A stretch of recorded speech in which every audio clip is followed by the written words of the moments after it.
بسم اللہ الرحمن الرحیم۔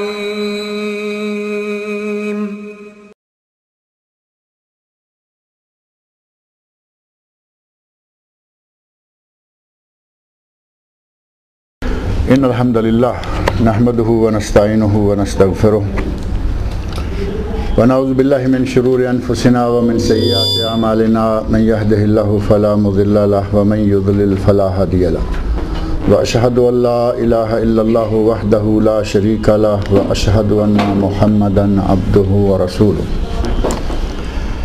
اما بعد فان خير الحديث كتاب الله وخير الهدي هدي محمد صلى الله عليه وسلم وشر الامور محدثاتها وكل محدثة بدعة وكل بدعة ضلالة وكل ضلالة في النار۔ رب اشرح لي صدري ويسر لي امري واحلل عقدة من لساني يفقهوا قولي رب اعوذ بك من همزات الشياطين واعوذ بك رب ان يحضرون۔ اعوذ بالله السميع العليم من الشيطان الرجيم، بسم الله الرحمن الرحيم۔ اذا الشمس كورت واذا النجوم انكدرت واذا الجبال سيرت واذا العشار عطلت واذا الوحوش حشرت واذا البحار سجرت واذا النفوس زوجت واذا الموءودة سئلت بأي ذنب قتلت واذا الصحف نشرت واذا السماء كشطت واذا الجحيم سعرت واذا الجنة أزلفت علمت نفس ما احضرت۔ یہ سورۃ التکویر ہے اور اس کا نام اس کی پہلی ہی آیت کے اندر موجود ہے، اذا الشمس کورت۔ یہ کورت ہی اس کے نام کا اصل لفظ ہے اور اس کا مصدر ہے تکویر۔ یہ ان تین صورتوں میں سے ایک ہے جن کا تذکرہ دو دروس میں پہلے بھی گزرا ہے کہ نبی صلی اللہ علیہ وسلم نے کچھ صورتوں کے نام لیے اور فرمایا شیبتنی ہود و اخواتها، سورہ ہود اور اس کی بہنوں، یعنی اسی موضوع کی دوسری صورتوں نے مجھے بوڑھا کر دیا ہے۔ حضرت ابو بکر صدیق رضی اللہ عنہ نے پوچھا یا رسول اللہ آپ اپنی اصل عمر سے جلدی بوڑھے لگتا ہو گئے ہیں، تو آپ نے فرمایا کہ یہ صورتیں جو ہیں انہوں نے مجھے بوڑھا کر دیا ہے۔ اس میں سورہ ہود کا نام لیا اور اخوات، اور دوسری حدیث میں سورہ واقعہ اور بعض دیگر صورتوں کا نبی صلی اللہ علیہ وسلم نے تذکرہ فرمایا کہ یہ ساری صورتیں جن میں قیامت کے ہولناک مناظر بتائے گئے ہیں، ان مناظر کے نتیجے میں میں وقت سے پہلے بوڑھا ہو گیا ہوں۔ اور یہی ان تین صورتوں میں سے ایک صورت ہے جن کے بارے میں نبی صلی اللہ علیہ وسلم کا ارشاد گرامی سنن ترمذی اور مسند امام احمد میں ہے، من سرہ ان ينظر الى یوم القیامہ رأی عین فلیقرأ، جسے یہ اچھا لگے کہ وہ قیامت کے مناظر کو اپنی آنکھوں سے دیکھے، جسے یہ بات پسند آئے کہ وہ قیامت کے مناظر کو اپنی آنکھوں سے دیکھے، اسے چاہیے کہ وہ اذا الشمس کورت، یہی صورت جو آج ہم پڑھنے جا رہے ہیں، اور اذا السماء انفطرت جس کا ترجمہ اور تفسیر ہم پہلے پڑھ چکے ہیں، اور اسی طرح تیسری صورت اذا السماء انشقت۔ آپ نے فرمایا کہ جسے قیامت کا اپنا آنکھوں دیکھا نظارہ دیکھنا ہو، قیامت کا منظر اپنی آنکھوں سے دیکھنا ہو، یہ تین صورتیں پڑھ لیں۔ تو گویا یہ تین صورتیں ایک اعتبار سے قیامت کا آنکھوں دیکھا منظر پیش کرتی ہیں، اور اسی طرح نبی صلی اللہ علیہ وسلم کو جن صورتوں نے بوڑھا کر دیا ان سے بھی ان صورتوں کا تعلق ہے کہ قیامت کے ہولناک مناظر، قیامت کی خوفناکیاں، قیامت میں کیا کیا خطرناک قسم کی چیزیں پیش آنے والی ہیں، ان میں سے ایک صورت یہ بھی ہے جس میں ان باتوں کا تذکرہ موجود ہے۔ چنانچہ اللہ رب العزت نے ارشاد فرمایا اس صورت کی چھوٹی چھوٹی بظاہر چند چند کلمات کی، اذا الشمس کورت، اذا الشمس اور کورت 3 ہی کلمات. اسی طرح آگے 3-4 کلمات کی ایک آیت ہے جو اس بات کا پتہ دیتی ہے کہ یہ مکی صورتوں میں سے ہے. یہ بات تقریباً ہر اس صورت کے شروع میں آ رہی ہے جو مکی ہے اور اس کی چھوٹی چھوٹی آیات ہیں. مکی صورتوں کی ایک عام صفت یا عام نشانی جو بیان کی گئی ہے وہ یہ ہے کہ مکی صورتوں کی آیتیں چھوٹی چھوٹی ہوتی ہیں اور ان میں باتیں بڑی بڑی بیان کی گئی ہیں. اب اذا الشمس کورت صرف یہ 3 لفظ ہیں، لیکن ان میں اتنی بڑی بات بتائی گئی ہے کہ جو آدمی اگر صحیح معنوں میں ایمان والا ہو اور اس کا ایمان قیامت کے دن پر ہو اور اس بات کے معنی کو سمجھ لے تو اس کے اوساں خطا ہو جائیں، حتیٰ کہ نبی صلی اللہ علیہ وسلم اس قسم کی باتیں پڑھ کر بوڑھے ہو گئے تھے. تو گویا یہ صورت مکی صورتوں میں سے ایک صورت ہے اور اس کی پہلی 13 آیات جو میں نے ابھی آپ کے سامنے پڑھی ہیں، ان 13 آیات میں قیامت ہی کا تذکرہ ہے. ان 13 میں سے بھی 6 پہلی آیات جو ہیں ان میں قیامت کا بالکل آغاز کا تذکرہ ہے، اور آخری 7 آیات جو ہیں دوسرے حصے کی 7 سمجھ لیں، ان میں قیامت کے پہلے حصے کے بعد دوسرا حصہ شروع ہوتا ہے. پہلا حصہ قیامت کا، جس کی علامات میں سے اللہ رب العزت نے اس پہلی آیت میں ایک علامت یہ بیان فرمائی اور ارشاد فرمایا اذا الشمس کورت، جب سورج کو لپیٹ دیا جائے گا. سورج جو اس ساری مخلوقات میں سے سب سے بڑی مخلوق ہے، اس کو تو مانا جا رہا ہے نا سائنسی طور پر بھی، چاند سے بھی سورج بڑا اور اس زمین سے بھی سورج بڑا. اس سورج کو اللہ رب العزت قیامت کے دن لپیٹ دیں گے. کوبرت، لپیٹ کر رکھ دیا جائے گا. پگڑی یا امامہ جو باندھا جاتا ہے وہ پہلے ایسے بچھا ہوا ہوتا ہے، اس کو مایا وایا لگا کے خوب اکڑا کے ڈالا ہوا ہوتا ہے، اور یہاں سے لے کے آپ کو معلوم ہے دور تک وہ امامہ ہی امامہ ہوتا ہے. اور پھر جب اس کو باندھا جاتا ہے تو اس کو سر کے اوپر گول لپیٹ دیا جاتا ہے. آسمان پر اس فضا میں آج یہ کتنی بڑی مخلوق ہے جو پوری دنیا کو منور کر دیتی ہے. قیامت کا دن آئے گا، اس کو بالکل لپیٹ کر ایسے رکھ دیا جائے گا کہ اس کا نور، اس کی روشنی، اس کی جو اصل تابناکیاں ہیں وہ سب ختم ہو جائے گی. اللہ رب العزت اس سورج کو گویا کہ جس طرح پھیلے ہوئے امامہ کو، پھیلی ہوئی پگڑی کو باندھنے والا لپیٹ کر تھوڑی سی جگہ میں لپیٹ دیتا ہے، اللہ رب العزت قیامت کے دن سورج کو لپیٹ دے گا اور سورج بے نور کر دیا جائے گا. اس میں کوئی روشنی، کوئی تابناکی، کوئی نور باقی نہیں رہے گا. قیامت کی نشانیوں میں سے ایک، آغاز کی نشانیوں میں سے یہ ہے کہ سورج کی روشنی ختم ہو جائے گی. وَإِذَا النُّجُومُ انْكَدَرَتْ، اور جب ستارے بھی بے نور ہو جائیں گے. ستارے بھی بے نور. آج آپ دیکھ رہے ہیں کہ ستارے آسمان پر چمکتے ہیں، راتوں کو ستاروں سے تھوڑی سی روشنی بھی حاصل ہوتی ہے، ستاروں سے راستہ بھی لوگ معلوم کرتے ہیں. قرآن کریم میں اللہ رب العزت نے فرمایا وَلَقَدْ زَيَّنَّا السَّمَاءَ الدُّنْيَا بِمَصَابِيحَ، ہم نے اس دنیا والے آسمان کو چراغوں کے ساتھ، مصابیح روشنیوں کے ساتھ، لائٹوں کے ساتھ ہم نے مزین بھی کیا اور منور بھی ہے. جن راتوں میں چاند نہیں ہوتا آپ ان راتوں میں محسوس کرتے ہیں، کبھی باہر نکلیں تو لگتا ہے کہ تھوڑا تھوڑا نور ان ستاروں کا ہم تک پہنچتا ہے. اور نور زیادہ زمین تک آئے یا نہ آئے، آسمان کو خوبصورت بنائے ہوئے ہوتے ہیں. ان ستاروں کی وجہ سے آسمان خوبصورت لگتا ہے. عام حالت میں آپ دیکھیں گے کہ اگر اوپر دیکھا جائے کوئی ستارہ، چھوٹا بڑا چاند، کوئی چیز نہ ہو، صرف کالی چادر ہی اوپر ہو تو ایسے لگے گا جیسے بڑا خوفناک قسم کا ماحول. اللہ رب العزت نے اس خوفناکی کو کم کرنے کے لیے اس میں خوبصورت قمقمے لگائے ہیں، خوبصورت بلب لگائے ہیں. کوئی ذرا بڑا ہے، کوئی ذرا چھوٹا ہے، کوئی دور ہے، کوئی قریب ہے.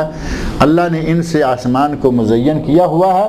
قیامت کا دن ہوگا، یہ تمام ستارے جو ہیں وہ بھی جھڑ جائیں گے، وہ آسمان سے ادھر ادھر بکھر جائیں گے، اپنی جگہوں پہ جہاں فٹ ہیں وہاں نہیں رہیں گے۔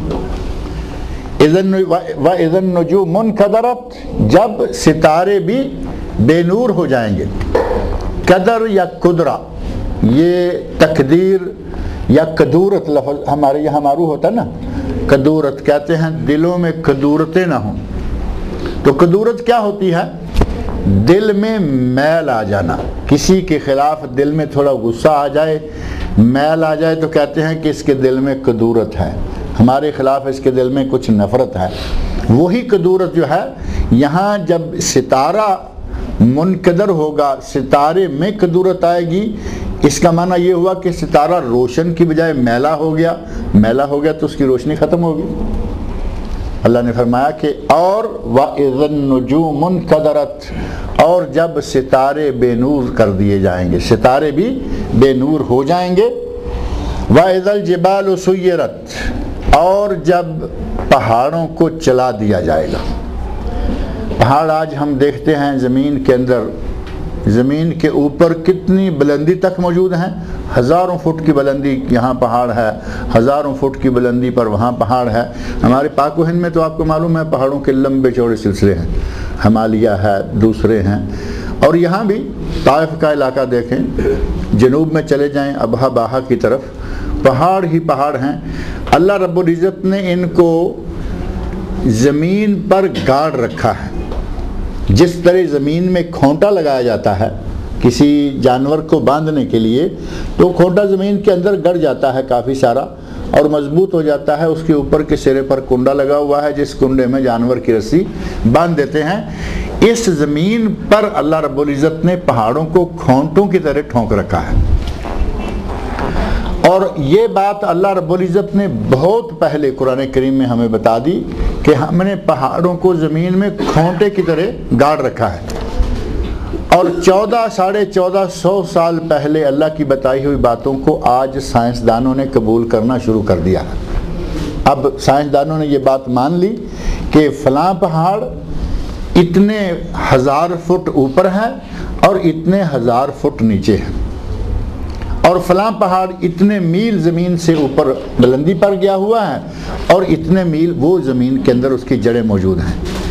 یہ آج سائنس نے مان لیا، لیکن اللہ رب العزت نے یہ کب کی بات قرآن کریم کے اندر نازل کر رکھی ہے کہ ہم نے زمین میں پہاڑوں کو کھونٹے کی شکل میں ٹھونک رکھا ہے اور زمین کا بیلنس برابر کیا ہوا ہے۔ قیامت کا دن آئے گا تو یہ بیلنس، یہ کھونٹے سارے اس طرح زمین پہ چلیں گے کہ جیسے یہ زمین میں گڑے ہوئے ہیں ہی نہیں۔ وَإِذَا الْجِبَالُ سُيِّرَتْ، اور جب پہاڑوں کو چلا دیا جائے گا۔ سُيِّرَتْ سیر کا لفظ ملتا ہے نا اس میں، سُيِّرَتْ سیر، یعنی یہ چلنے لگیں گے، اور ان کو اللہ کا حکم ہوگا اپنی جگہ پر۔ کہاں کو ہمالیہ ہے وہ ایسے جس طرح آج ہم دیکھتے ہیں کہ فضا میں بادل چلتے ہیں، کتنے بڑے بڑے پہاڑ کی طرح وہ نظر آتے ہیں۔ جہاز میں بیٹھے ہوئے کبھی آپ نے نظارہ کیا ہوگا، جہاز میں بیٹھے ہوئے تھوڑا دور نظر ڈالیں شیشے میں سے اگر دن کا وقت ہو تو اتنے بڑے بڑے یہ بادل کے پہاڑ نظر آتے ہیں، اور وہ چلتے، ایک تو جہاز چل رہا ہوتا ہے، دوسرے وہ بھی چلتے نظر آتے ہیں۔ اور کبھی ایسا ہے کہ آپ زمین پر ہیں، جہاز میں نہ صحیح، آپ دیکھتے ہیں کہ ایک طرف سے کالی گٹھا اٹھی اور وہ چلتے ہوئے آگے جا رہی ہے۔ قیامت کا دن ہوگا جس طرح آج آسمان پر ہم بادلوں کو چلتا ہوا دیکھتے ہیں، قیامت کے دن یہ پہاڑ اس طرح زمین پر چلیں گے، بجائے اس کے کہ یہ نیچے زمین میں گڑے رہیں، زمین کے اندر ان کو جس طرح کھونٹے کی طرح ٹھونکا گیا ہے یہ اسی طرح قائم رہیں۔ اللہ رب العزت کے حکم سے یہ پہاڑ جو ہیں یہ بھی اپنی جگہ سے چلنا شروع کر دیں گے، گویا کہ آسمان کا سورج لپیٹ دیا جائے گا، اس کی روشنی وغیرہ سب ختم ہو جائے گی، آسمان کے ستارے بے نور ہو جائیں گے، ان میں کوئی نور اور کوئی روشنی نہیں رہے گی۔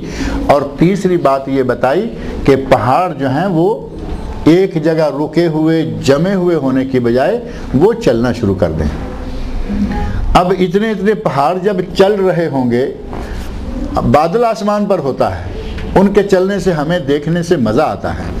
آپ اندازہ کریں، تصور کریں، جب ہمارے سامنے پتہ چل رہا ہو کہ یہ پہاڑ ہماری طرف آ رہا ہے، اس وقت کیا خوفناک منظر بنے گا کہ یہ پہاڑ جو کل تک اپنی جگہ پر اتنا مضبوطی کے ساتھ جمع ہوا تھا، آج یہ پہاڑ چل رہا ہے، اور اس کے ہماری طرف آنے کے نتیجہ میں ہمارے ساتھ کیا ہوگا۔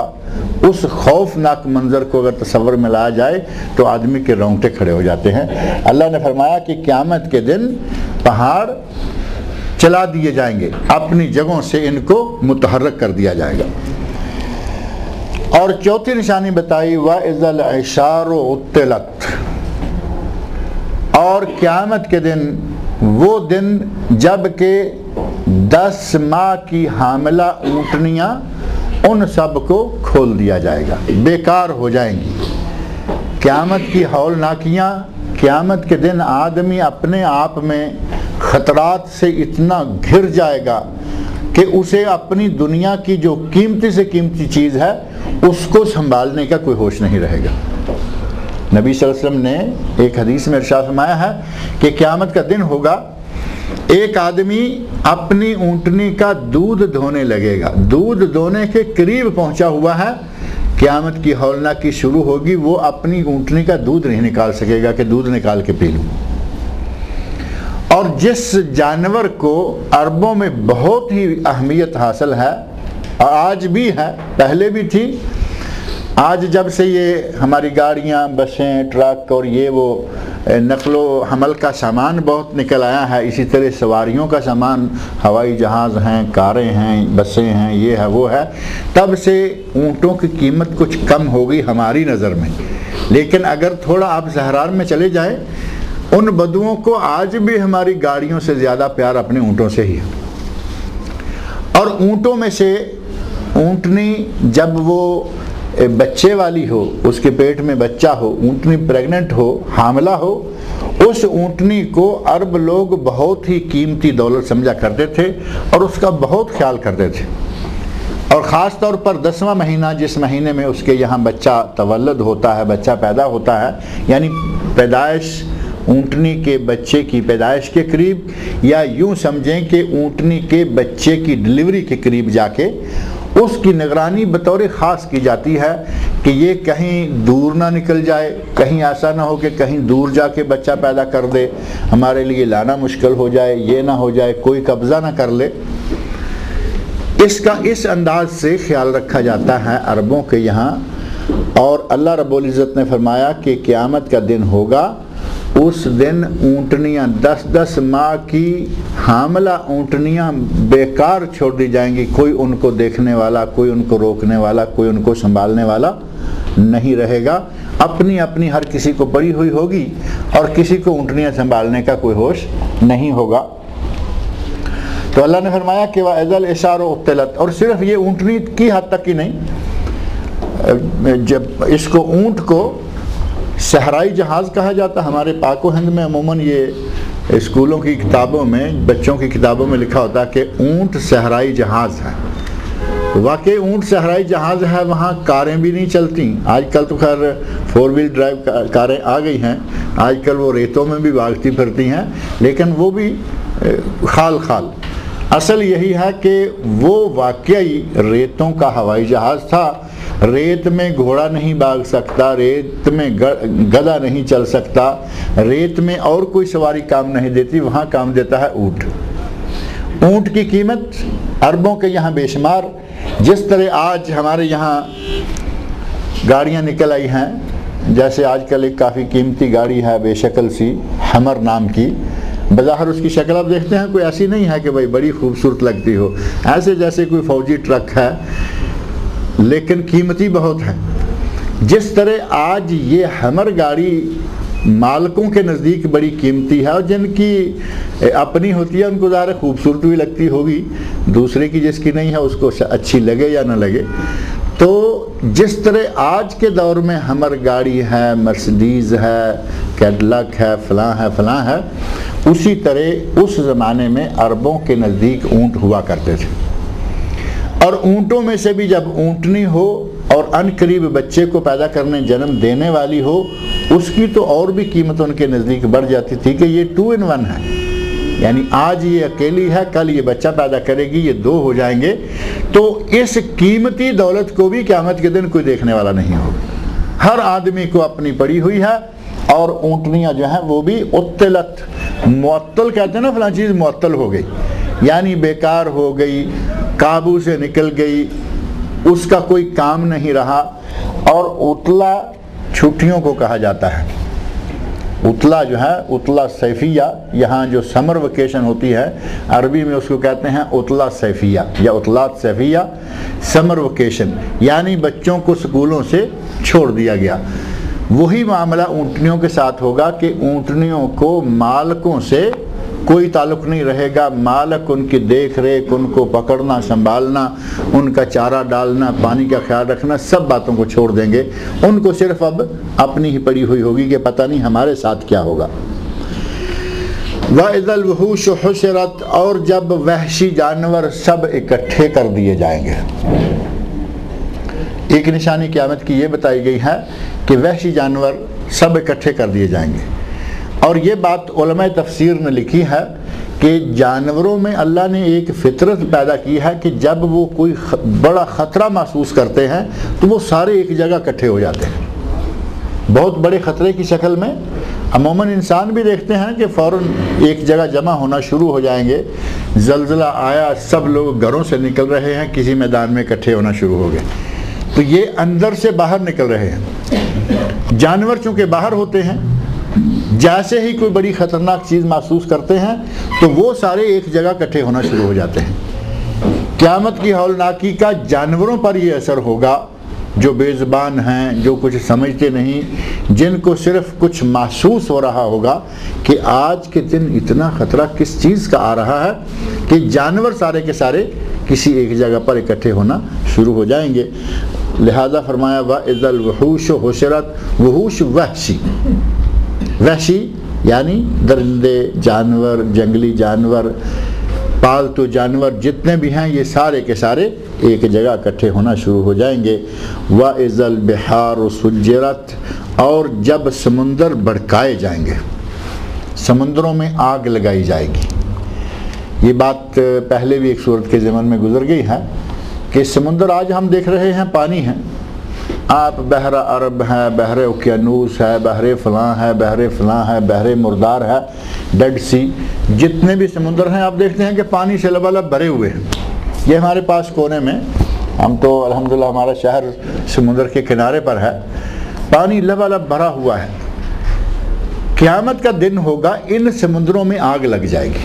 یہ سمندر آج جو پانی کے ٹھاٹھے مارتے ہوئے بہت بڑے بڑے ذخائر ہیں، قیامت کا دن ہوگا کہ ان سمندروں میں آگ بھڑک اٹھے گی۔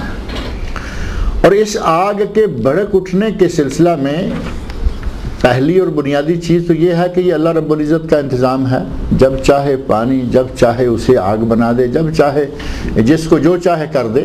وہ مالک ہے، چاہے تو آگ سے جلانے کی صلاحیت ختم کر دے، چھری سے کاٹنے کی صلاحیت ختم کر دے، چاند سے روشنی نور دینے کی صلاحیت ختم کر دے، سورج سے تپش اور روشنی دینے کی، تابناکی دینے کی، وہ مالک جب چاہے۔ آج سورج موجود ہے، اللہ کے حکم سے اس کو گرہن لگتا ہے، ساری روشنی ختم، ساری گرمی ختم، ہر چیز ختم، ایک ایسے آپ دیکھتے ہیں نشان سا رہ جاتا ہے میلا سا اس جگہ پر۔ چاند ساری دنیا کو منور کیے ہوئے ہوتا ہے، جب اللہ چاہتا ہے اس کا نور کھینچ لیتا ہے۔ چھری کاٹتی ہے، اور اسماعیل علیہ السلام کا گلا نرم و نازک تھا، حضرت ابراہیم علیہ السلام چھری لے کے اپنے بیٹے کے گلے پہ چلا رہے، اللہ نے منع کر رکھا ہے، چھری نے گلا نہیں کاٹا، اللہ نے دمبا بھیجا، وَفَدَيْنَاهُ بِذِبْحٍ عَظِيمٍ، دمبے کے گلے پہ چھری آرام سے چل گئی، گلا کٹ گیا۔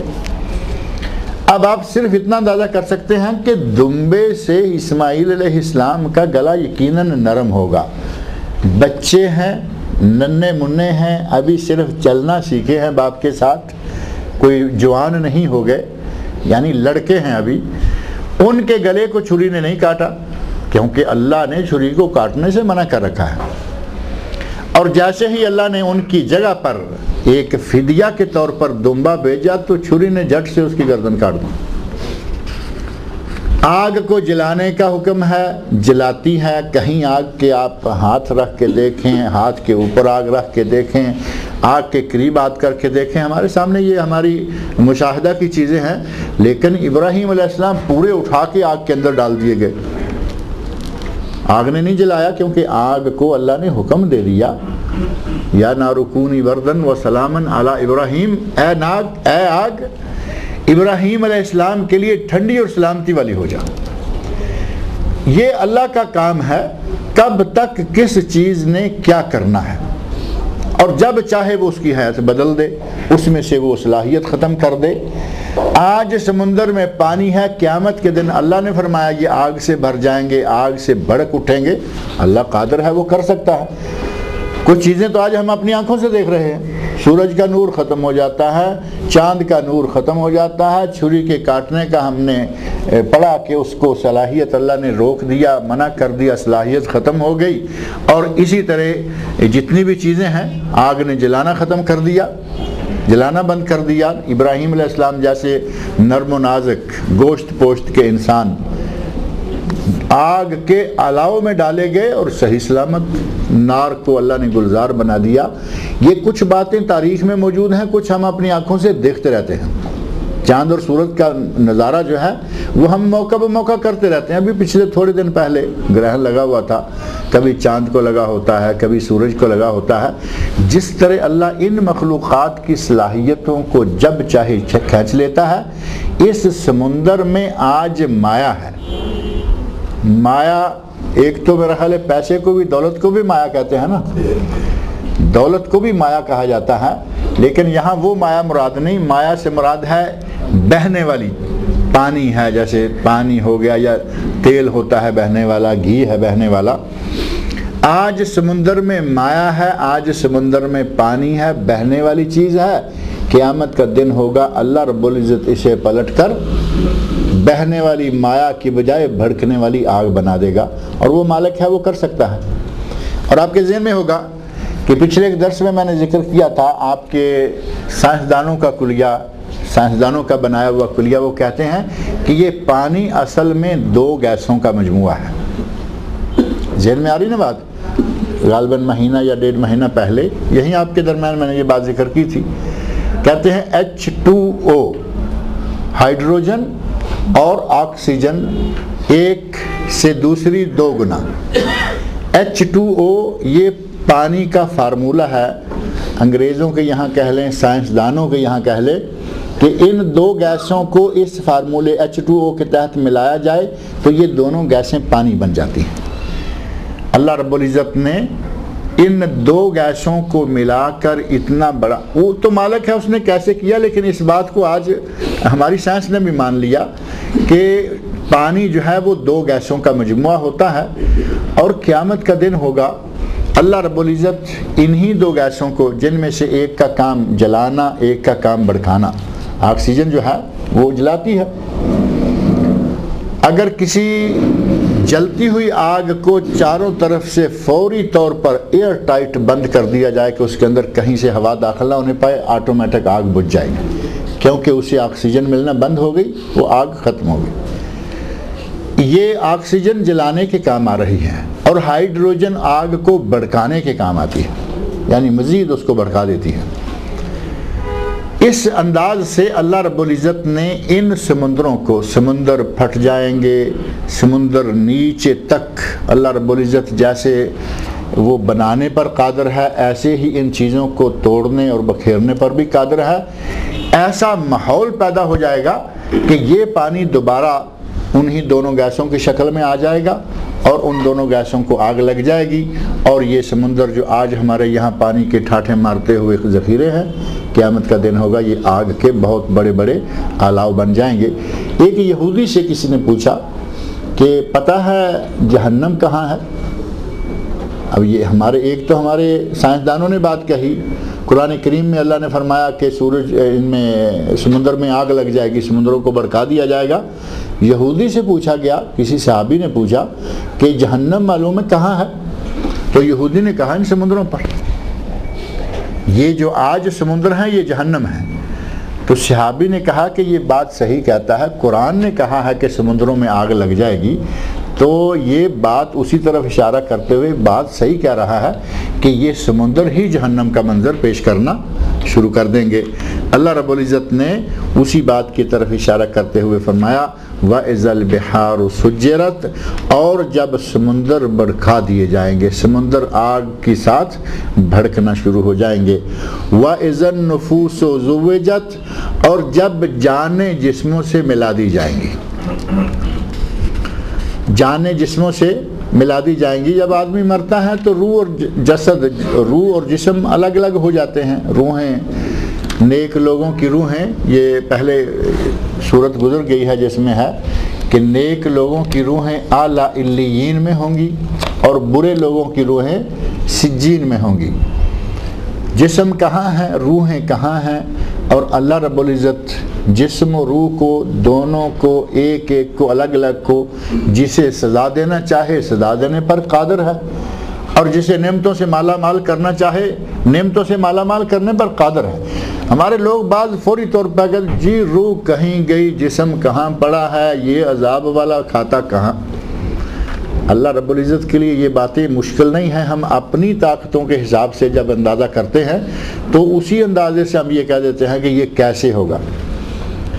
بلکہ کئی لوگ تو یہاں تک کہتے ہیں کہ یہ جو عذاب قبر والی بات ہے، آج کل روشنی اردو نیوز میں بھی یہ موضوع چل رہا ہے، جو لوگ پڑھتے ہیں انہیں معلوم ہوگا یہ عذاب قبر والی بات کیسی ہے۔ ایک قبرستان کے اندر ساتھ ہی ایک ظالم ہے، گناہ گار ہے، مجرم ہے، وہ دفن ہے، اور اس کے ساتھ ہی ایک نیک صالح انتہائی پارسا آدمی دفن ہے۔ ایک کو جہنم کی سزائیں دی جا رہی ہیں، دوسرے کو جنت کی نعمتیں، تو کیسے ہوگا؟ اور کبھی ایسا ہے، پچھلے دنوں زلزلہ آیا، کتنے لوگ ایک ہی گڑھے میں گر گئے اور دوبارہ نکل ہی نہیں پائے۔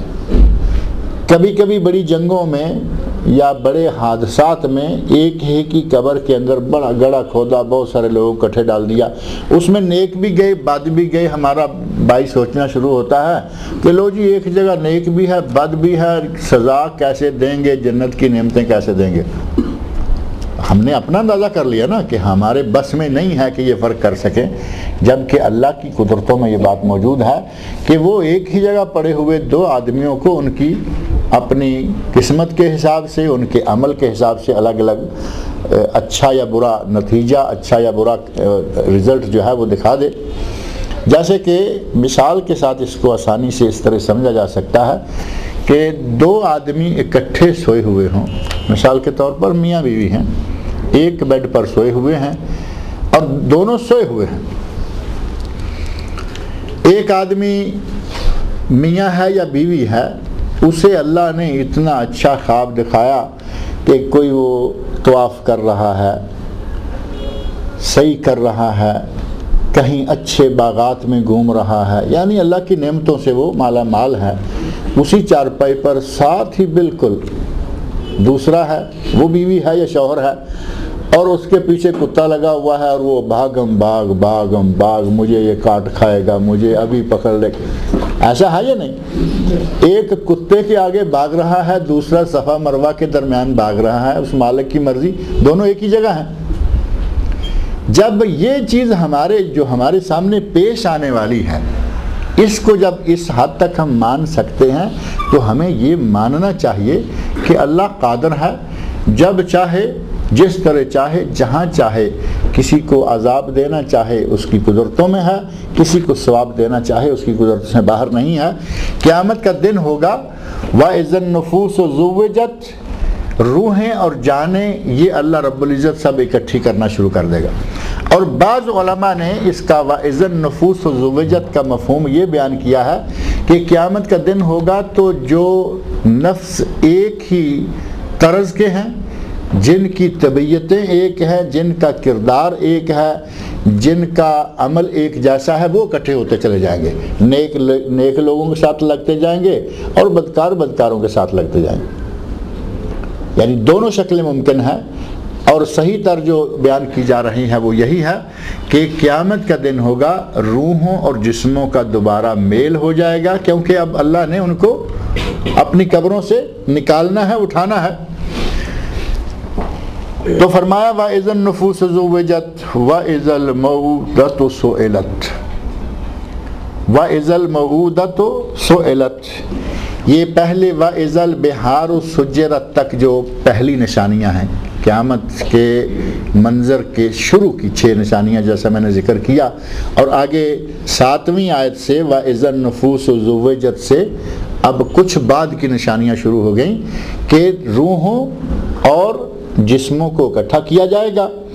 وَإِذَا الْمَوْءُودَةُ سُئِلَتْ، اور جس لڑکی کو زندہ درگور کر دیا گیا تھا اس سے پوچھا جائے گا بِأَيِّ ذَنبٍ قُتِلَتْ، کہ اسے کس گناہ کی پاداش میں، کس گناہ کی وجہ سے، کس گناہ کی سزا دینے کے لیے قتل کیا گیا تھا۔ یہاں اللہ رب العزت کا انداز بیان انتہائی سخت قسم کا ہے کہ جس لڑکی کو زندہ درگور کر دیا گیا تھا اس کا باپ پاس کھڑا ہے، جس نے زندہ درگور کیا اسے نہیں پوچھا جا رہا کہ اس کو کیوں زندہ درگور کیا، تاکہ وہ آئیں بائیں شائیں نہ کرے۔ اس کی بجائے سیدھا اس لڑکی سے سوال کیا جا رہا ہے کہ تیرا کیا گناہ تھا۔ اب ظاہرہ کے پاس باپ کھڑا ہے، وہ سن رہا ہے، تیرا کیا گناہ تھا کہ تجھے کیوں زندہ درگور کر دیا گیا، زندہ ہی گڑھے میں پھینک دیا گیا، اوپر مٹی ڈال دی گئی، تیرا کوئی قصور تھا؟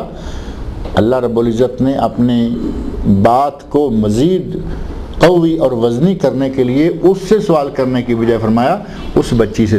اور عربوں میں یہ عادت تھی، عربوں میں یہ عادت رہی کہ وہ بچی کو جیسے ہی دنیا میں آتی پہلے نمبر پر اسی وقت ہی وہ اس کو مار دیا کرتے تھے۔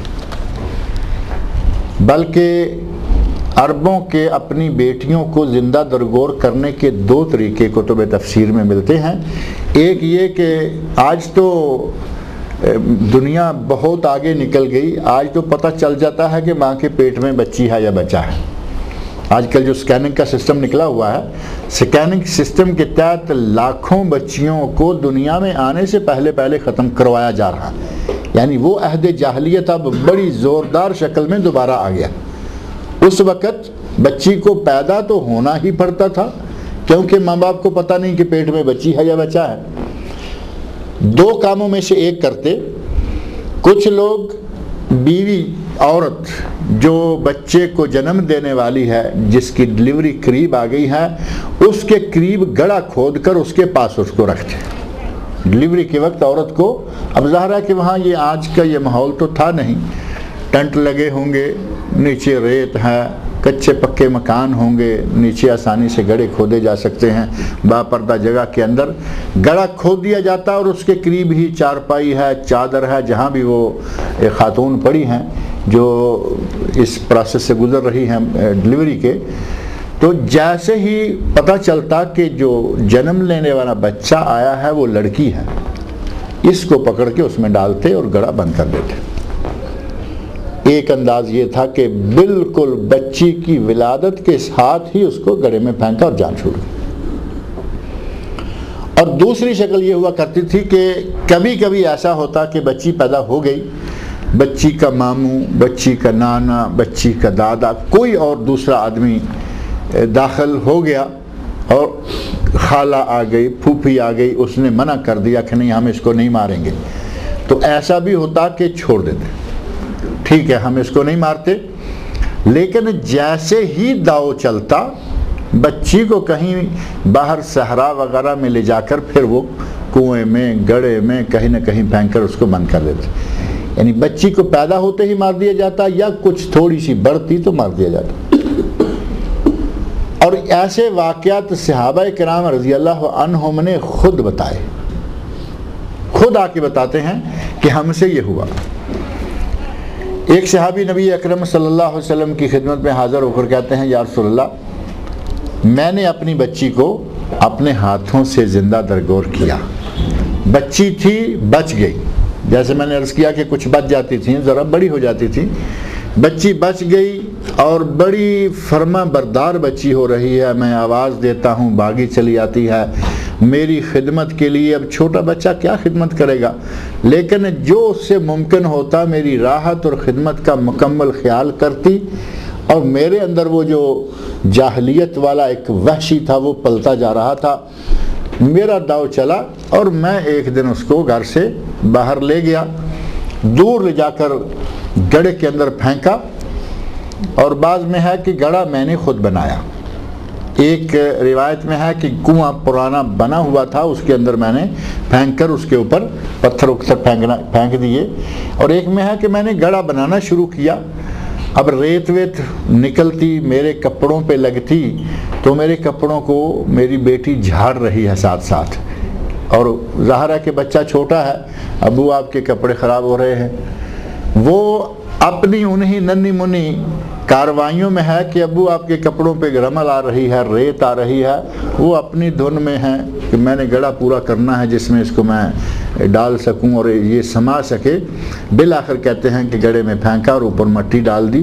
اب بچی نے چلانا شروع کیا. آخری آواز جو ہے وہ میں نے اپنی بچی کی سنی, ہائے ابا جان.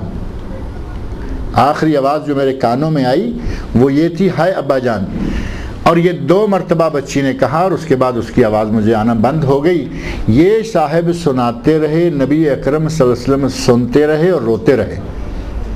اور آپ یہ واقعہ سن کر مکمل ہوا اور آپ رو رہے ہیں. صحابہ میں سے بعض نے کہا, ارے اللہ کے بندے کیوں نبی صلی اللہ علیہ وسلم کو غمگین پریشان کر رہے ہو؟ تو آپ نے اس روکنے والے کو منع کیا, کہا نہیں, اس نے جو کر رکھا ہے اس کو کہنے دو. بلکہ اس سے کہا کہ دوبارہ مجھے ساری بات سناؤ.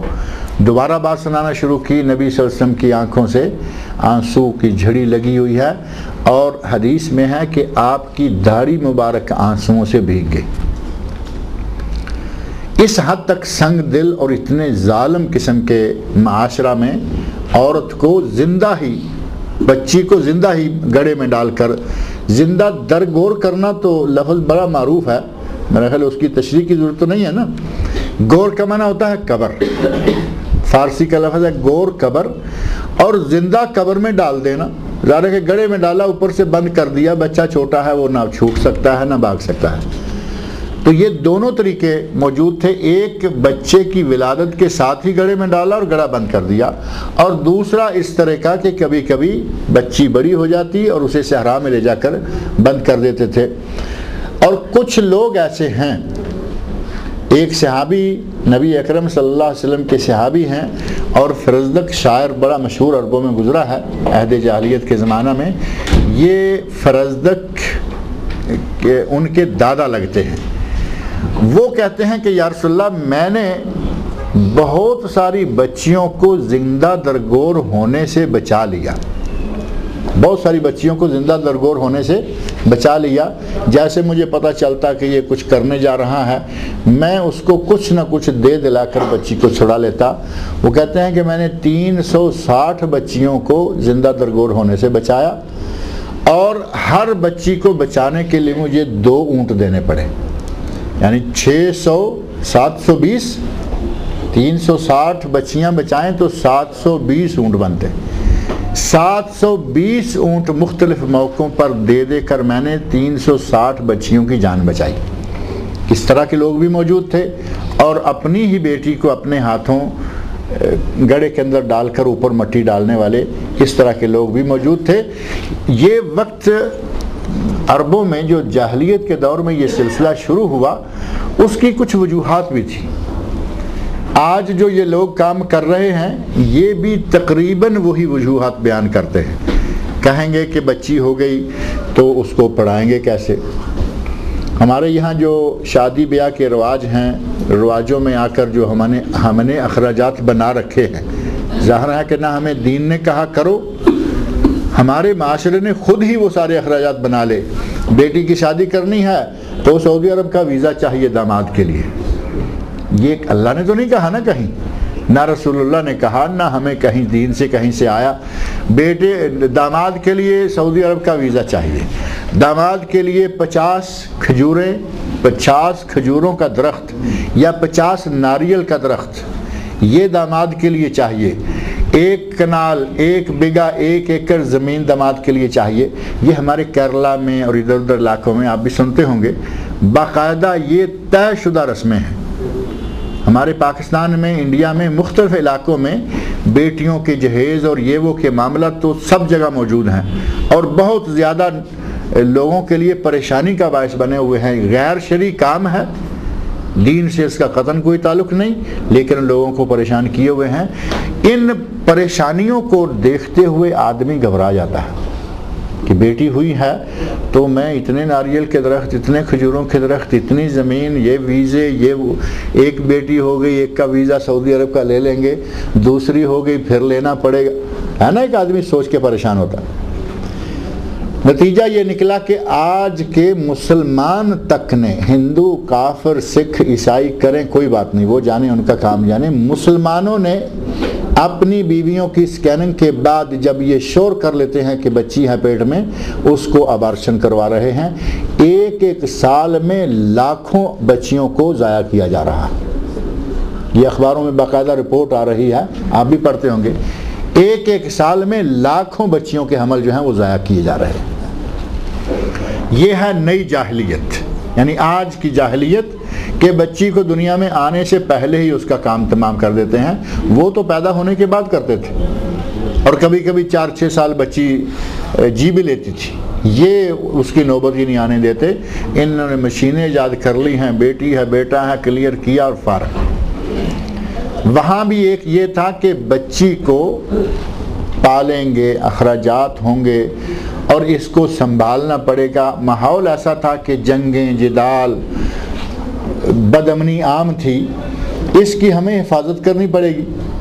آج تو صرف تعلیم کے نام سے اور اس کی شادی کے نام سے ڈرتے ہیں. اس وقت زیادہ ڈر یہ آ رہا تھا کہ ہمیں اس کی حفاظت کرنی پڑے گی. اگر لڑکا ہوتا ہے تو وہ اپنی حفاظت وہ خود کر لیتا ہے, لڑکا ہے تو وہ اپنی حفاظت خود کرتا ہے, بلکہ اپنے قبیلے کی حفاظت کے لیے بھی وہ تلوار اٹھاتا ہے. وہ کہتے ہیں کہ لڑکی ہے تو اس کی حفاظت ہمیں کرنی پڑے گی, کیونکہ بدامنی ہے, کوئی کبھی بھی حملہ کر دیا کرتا تھا اور بچی کو اٹھا کے لے جاتے اور اس کو بیچ دیا کرتے. کوئی کنیزیں بنا لیتا, کوئی بیچ دیتا. ایک یہ خطرہ تھا جس کی وجہ سے وہ بچی کو فوراً ختم کر دیتے تھے. اور ایک معروف ان کے یہاں یہ تھا کہ وہ یہ بات پسند نہیں کرتے تھے کہ انہیں کوئی کہے کہ میں تمہارا داماد ہوں. حالانکہ داماد کا اور سسر کا رشتہ بہت قریبی اور بہت اچھا رشتہ ہے. سسر جو ہے وہ باپ کے قائم مقام ہو جاتا ہے, داماد بیٹے کے قائم مقام ہو جاتا ہے. لیکن وہ سمجھتے تھے کہ کسی کو داماد, کوئی ہمارا داماد کہلوائے, ہمارے لیے باعث آر ہے. اور ان کی بات بھی کتنی احمقانہ ہے.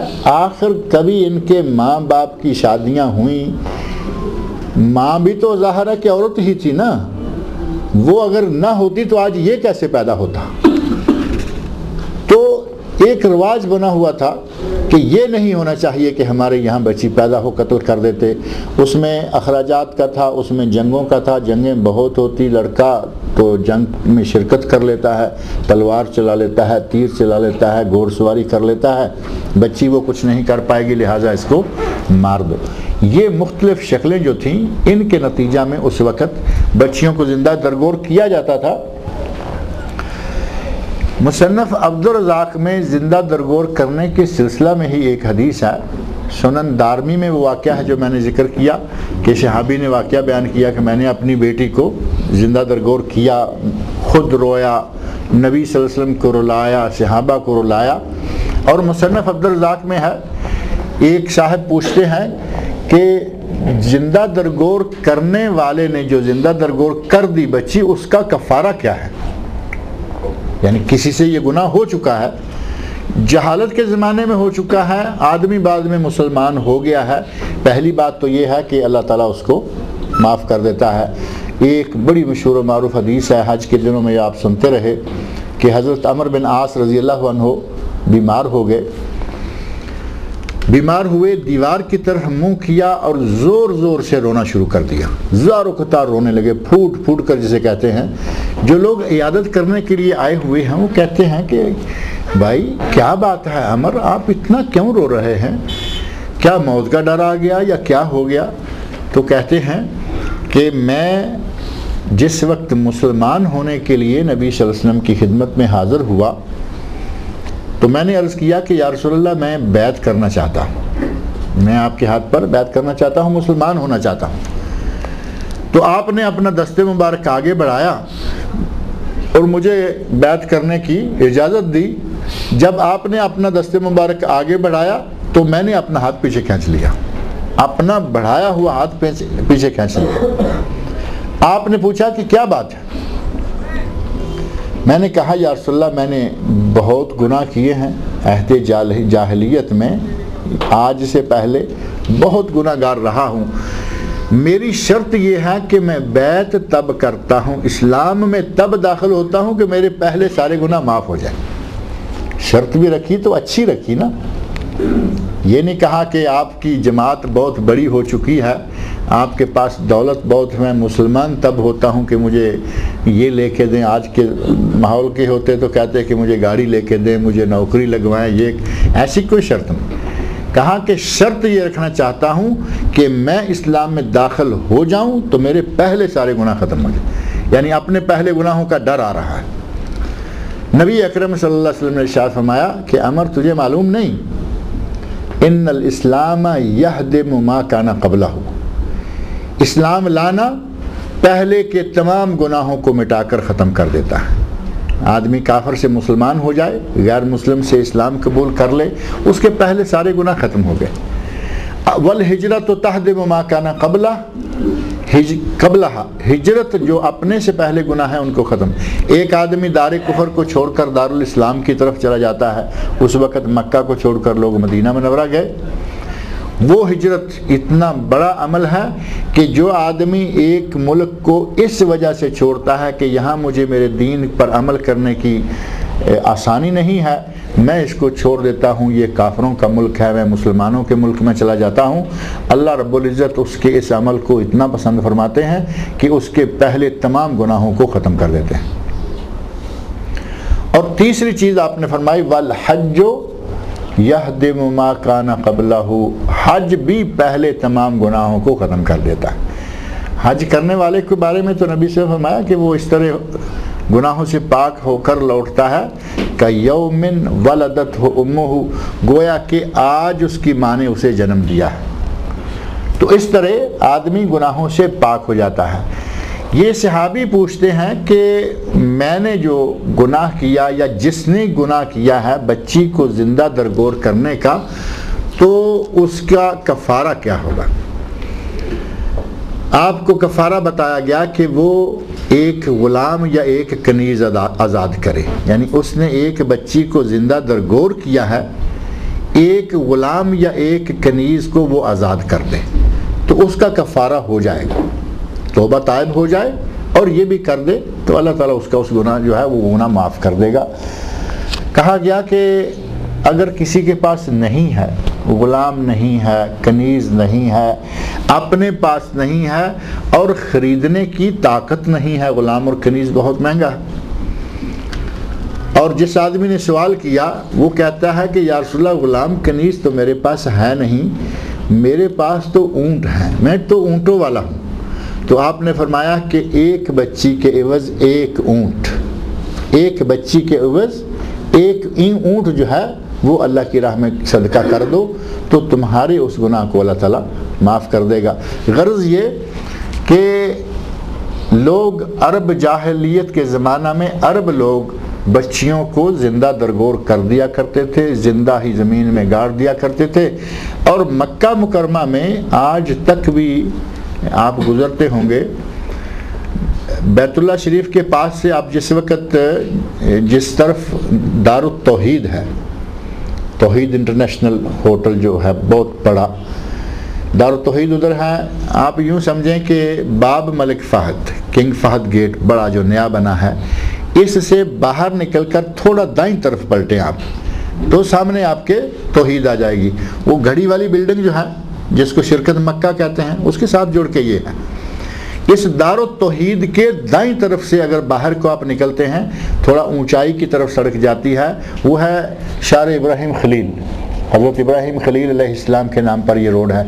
اس روڈ پہ پیدل چڑھیں یا اس روڈ پہ آپ گاڑی میں چڑھیں، آپ کو دائیں طرف ایک تکونا ٹرائی اینگل ٹائپ بنا ہوا تھوڑی سی جگہ ملے گی، پلاٹ سمجھ لیں بڑا ہے، وہ پلاٹ آج تک خالی پڑا ہوا ہے۔ اس پلاٹ کے بارے میں یہ معروف ہے کہ اس جگہ لوگ اپنی بچیوں کو زندہ درگور کیا کرتے تھے، اس جگہ پہ گڑھے کھودتے تھے اور بچیوں کو ڈال کے چلے جاتے تھے۔ تو یہ عمل عربوں میں رہا، موجود تھا، اور اسی سلسلہ میں اللہ رب العزت نے فرمایا کہ قیامت کا دن ہوگا، روح و جسموں کا میل ہو جائے گا، ان کو اکٹھا کر دیا جائے گا، اور جب لوگ اٹھ کے آ جائیں گے سامنے تو اس وقت اس بچی سے پوچھا جائے گا جو زندہ درگور کی گئی ہے، بِأَيِّ ذَنبٍ قُتِلَتْ، کہ تجھے کس گناہ کی پاداش میں قتل کیا گیا تھا، وَإِذَا الْمَوْءُودَةُ سُئِلَتْ بِأَيِّ ذَنبٍ قُتِلَتْ۔ اور ایک چیز یہاں اور بھی ہے، ایک حدیث ذکر کر دوں، نبی اکرم صلی اللہ علیہ وسلم صحیح مسلم، ابو داود، ترمذی، نسائی، ابن ماجہ اور مسند امام احمد، حدیث کی ان 6 کتابوں میں، بخاری میں نہیں، باقی 5 کتابیں جو اصول 6 شمار ہوتی ہیں ان میں، اور 6ٹھی کتاب مسند امام احمد، 6 کتابوں میں حدیث موجود ہے۔ نبی صلی اللہ علیہ وسلم سے پوچھا گیا کہ یا رسول اللہ ازل کرنا کیا ہے؟ ازل کرنا، عین، زا اور لام۔ نبی صلی اللہ علیہ وسلم نے فرمایا هو الوعد الخفی، یہ بھی زندہ درگور کرنا ہے لیکن ذرا ہلکے درجے کا ہے۔ اب ازل کیا ہے؟ ایک آدمی اپنی بیوی کے ساتھ ہم بستری کرتا ہے، جمع کرتا ہے، اور جس وقت منی کے خروج کا وقت آتا ہے تو اس منی کو رحم میں نکالنے کی بجائے باہر نکالتا ہے، اور دل میں خطرہ یہ ہے کہ رحم میں منی جائے گی، قطرہ جائے گا، اس سے بچہ پیدا ہونے کے چانسز ہوتے ہیں، تو میں یہ منی کا قطرہ جو ہے یہ باہر ڈالتا ہوں تاکہ بچہ پیدا ہی نہ ہونے پائے۔ سیدھا سیدھا نظر آ رہا ہے کہ بچے کی پیدائش کے راستے میں رکاوٹ بنائی جا رہی ہے۔ صحیح مسلم، سنن اربع، مسند امام احمد میں نبی صلی اللہ علیہ وسلم نے اس عمل کو الوعد الخفی قرار دیا ہے کہ یہ بھی زندہ درگور کرنے کی طرح ہے لیکن اس سے ذرا کمتر ہے۔ وہ بچی پیدا ہوتی اور اس کو قتل کیا جاتا تھا، اس نے بچی کو پیدا ہونے کے راستے میں رکاوٹیں پیدا شروع کر دی۔ اگر کہیں، یہ نقطہ ذہن میں رکھیں کہ اگر کہیں کوئی بہت بڑی مجبوری ہے، ہمارے یہاں آج کل ڈاکٹر لوگ ایک مجبوری یہ بتاتے ہیں 2 بچے ہو گئے ہیں بس بند کرو، اور کچھ غیر مسلم ڈاکٹر بلکہ مسلمان ڈاکٹر بھی، وہ اگر کوئی خاتون جاتی ہے پریگننسی کی حالت ہے، وہ جا کے اپنا کوئی کارڈ وارڈ یہ وہ بنانا چاہتی ہے، وہ گلے پڑتی ہیں، تمہارے پہلے 3 بچے ہیں پھر آ گئی ہو۔ اب کوئی ہندو ہے ٹھیک ہے، کچھ وہ ہیں جو مسلمان ہیں اور کافروں کی گود میں پڑھ کر اور پل کر آئے ہوتے ہیں، ان کو بھی اپنے اسلام کی پرواہ نہیں، اب 4تھا بچہ ہوگا۔ اب ظاہر ہے کہ یہ جتنی مرتبہ عورت جائے گی اتنی مرتبہ اس کو وہ کچوکے لگائے گی، تو آئندہ اس بیچاری کو پریشانی ہو جائے گی کہ مجھے تو یہیں آنا پڑتا ہے، اور ڈاکٹر کاٹنے کو دوڑتی ہے کیونکہ بے دین ڈاکٹر ہے جو یہ کہہ رہی ہے۔ اگر اس قسم کے ڈاکٹروں کے کہنے سے یا لوگ کیا کہیں گے، کبھی کبھی ایسا ہوتا ہے کہ لو جی ادھر بیٹے کی شادی کر دی ہے یا بیٹی کی شادی کر دی ہے، ادھر اگر احساس کے یہاں بھی بچہ ہوگا تو ایک ہے نا، یہ بھی آج کل ہمارے لیے خطرہ بنا ہوا۔ اگر اس خطرے کی وجہ سے، اگر ڈاکٹروں سے گھبراتے ہوئے، اگر بچی کی تربیت میں مشکلات پیش آنے کے خطرات کے پیش نظر، بچے کی تعلیم کے اخراجات کے پیش نظر، یا ان کی روزی روٹی کے خطرات کے پیش نظر، ان تمام باتوں کے پیش نظر اگر کوئی یہ کام کرتا ہے تو یہ وعد خفی ہے، یہ ناجائز ہے، یہ منع ہے، یہ حرام۔ لیکن اگر کوئی خاتون واقعی بیمار ہے، اور ڈاکٹر مسلمان ہے، ہندو، سکھ، عیسائی، یہودی نہیں، بلکہ مسلمان قسم کا سکہ، عادل، مومن مسلمان قسم کا ڈاکٹر ہے، ایک بھی نہیں 2 ہیں، 2 ڈاکٹر کہہ دیں کہ اگر یہ عورت دوبارہ پریگننٹ ہوئی تو یہ مر جائے گی، اس عورت کو اور اس کے شوہر کو اجازت ہے کہ یہ عزل کر لیں،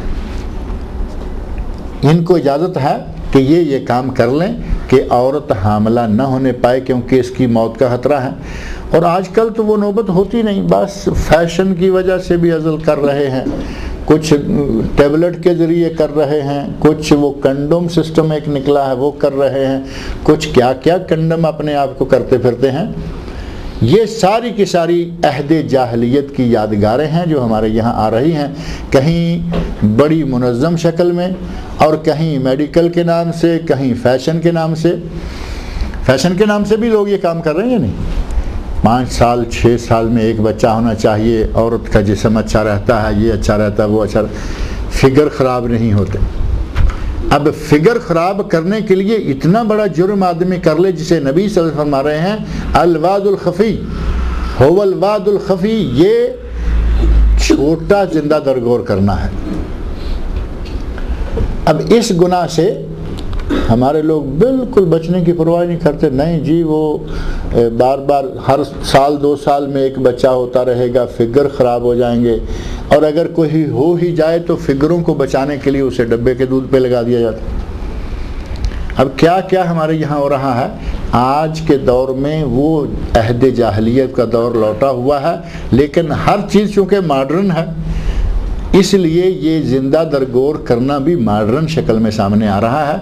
عزل کرنا جائز ہے اس ضرورت کے تحت، مجبوری کے تحت، لیکن اگر فیشن کے تحت اور بچے کو پالیں گے کیسے، روزی روٹی کیسے لائیں گے، ان خطرات کے پیش نظر ہو تو یہ منع ہے۔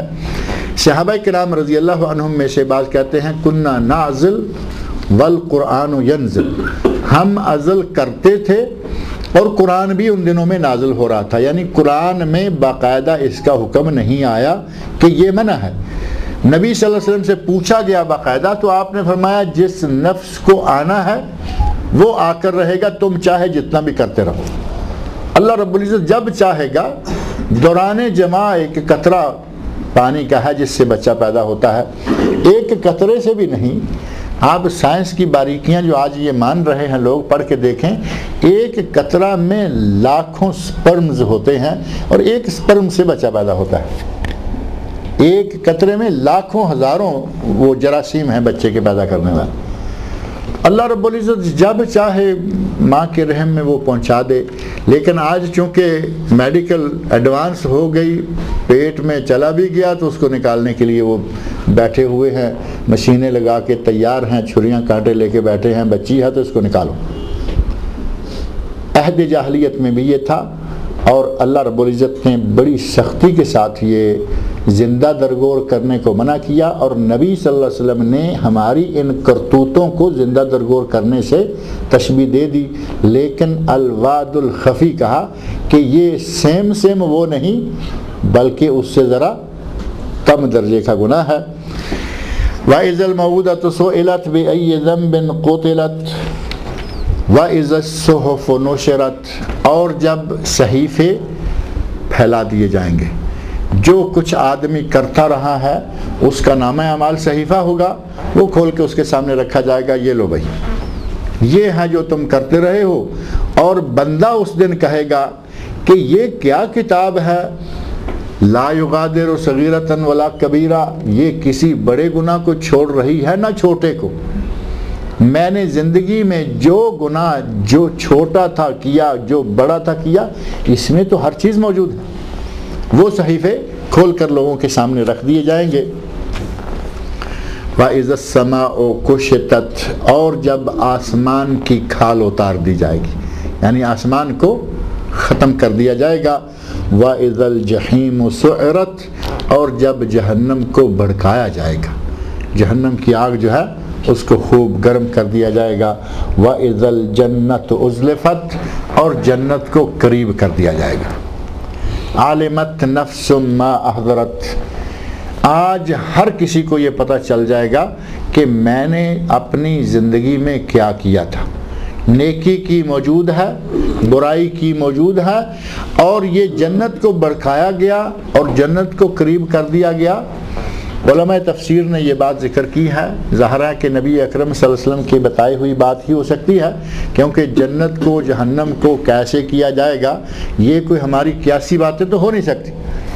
ایک طرف جنت کو بھی سب لوگ دیکھ رہے ہیں، دوسری طرف جہنم ہے اسے بھی سب لوگ دیکھ رہے ہیں، اور ان کے درمیان میں سب کو کھڑا کیا جائے گا تاکہ جنت میں جانے والوں کو بھی یہ احساس ہو کہ ہمیں اللہ نے کتنے سخت عذاب سے بچا لیا، تو ظاہر ہے کہ نعمت کا مزہ بڑھ جائے گا۔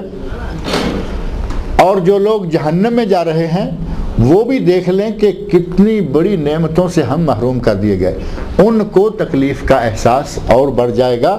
اللہ نے فرمایا وَإِذَا الْجَحِيمُ سُعِرَتْ، اور جب جہنم بھڑکائی جائے گی، وَإِذَا الْجَنَّةُ أُزْلِفَتْ، اور جب جنت قریب کر دی جائے گی، عَلِمَتْ نَفْسٌ مَا أَحْضَرَتْ، تو اس دن ہر شخص یہ جان لے گا کہ وہ کیا لے کے آیا ہے۔ ما احضرت، کیا حاضر کیا ہے اس نے، نیکیاں لایا ہے یا برائیاں لایا ہے، ہر چیز اس کے سامنے کھول کر رکھ دی جائے گی۔ اللہ رب العزت سے دعا ہے کہ وہ مجھے اور آپ سب لوگوں کو قرآن کریم پڑھنے، سننے اور اس پر عمل کرنے کی توفیق عطا فرمائے، اور اللہ رب العزت ہمیں جہنم کی سختیوں سے محفوظ رکھے۔ اللہ تعالی ہم سب کو جنتوں کا وارث بنائے، اور جہنم کی آگ سے، جہنم کے عذابوں سے اللہ تعالی ہم سب کو محفوظ رکھے۔ ایک بہت بڑے عالم ابو انس محمد یحییٰ صاحب گوندلوی رحمۃ اللہ علیہ سیالکوٹ کے پاس سمبڑیال کے ساتھ ایک گاؤں ہے، وہاں تھے، لیکن بڑے محدث، بڑے عالم دین، اور ان کی بہت ساری کتابیں بھی ہیں، یہاں بھی کچھ لوگوں کے پاس ہوں گی۔ ضعیف احادیث کا مجموعہ کے طور پر جو بیت اسلام نے چھاپی ہیں، ان کی 3 مجموعوں میں سے 2 مجموعے مولانا محمد یحییٰ صاحب گوندلوی رحمۃ اللہ علیہ کے ترتیب دیے ہوئے، مرتب کیے ہوئے ہیں، وہ مصنف ہیں، اور بھی بہت ساری کتابیں ہیں، وہ بھی 10 یا 12 دن ہوئے ہیں، وہ بھی فوت ہو گئے ہیں۔ ان کے لیے بھی دعا کریں کہ اللہ رب العزت ان کی مغفرت کرے، ان کی بشری کوتاہیوں کو اللہ تعالیٰ معاف کرے، اور ان کو جنت الفردوس میں اعلیٰ مقام عطا فرمائے۔ ایسے ہی میرے استاد اور میرے دوست اس طرح کہ وہ آخری کلاس میں تھے، میں پہلی کلاس میں داخل ہوا، یعنی یونیورسٹی میں ہم 1 سال طالب علم کی حیثیت سے اکٹھے رہے، اگلے سال وہ فارغ ہو کر اسی میں پڑھانے لگے۔ دوسری کلاس میں میں نے ان سے پڑھا بھی، بلکہ دوسری اور تیسری کلاس میں بھی، تو میرے استاد بھی تھے اور میرے وہ دوست بھی تھے۔ حافظ عبدالستار حسن رحمۃ اللہ علیہ، وہ بھی فوت ہو گئے ہیں، اور وہ بھی 2 ہفتے تقریباً ہوئے فوت ہوئے۔ دعا کریں کہ اللہ رب العزت ان کی بھی مغفرت فرمائے، اللہ تعالیٰ ان کی بشری کوتاہیوں کو معاف کرے، اللہ تعالیٰ ان کو جنت الفردوس میں اعلیٰ مقام عطا فرمائے۔ جتنے علماء کرام، یہ اللہ رب العزت کا نظام ہے، پاکستان، انڈیا، یہاں وہاں علماء کرام اٹھ رہے ہیں، اور نبی صلی اللہ علیہ وسلم نے فرمایا ہے کہ اللہ رب العزت اس دنیا سے علم کو ایسے اچک کر نہیں اٹھائے گا، بلکہ علماء کو اٹھا کر علم کو اٹھا لے گا۔ تو وہ سلسلہ ظاہرہ چل رہا ہے۔ اللہ تعالیٰ امت اسلامیہ کو ان کا نعم البدل عطا فرمائے، اور خاص طور پر جو اہل توحید علماء ہیں وہ ظاہرہ کہ دوسروں کی نسبت بہت کم ہیں، ان کی کمی جو ہے وہ اللہ جب چاہے اس کے تو ہاتھ میں ہے، پوری کر سکتا ہے۔ ہماری جماعتیں، ہمارے ادارے جو ان کی وجہ سے محروم ہو جاتے ہیں، اللہ تعالیٰ ان کی کمیاں پوری کرے، ان کو ان کا نعم البدل عطا فرمائے، اور جتنے بھی علماء کرام فوت ہو گئے ہیں اللہ تعالیٰ ان سب کے اعمال صالحہ کو قبول کرے، کوتاہیوں کو معاف کرے، اللہ تعالیٰ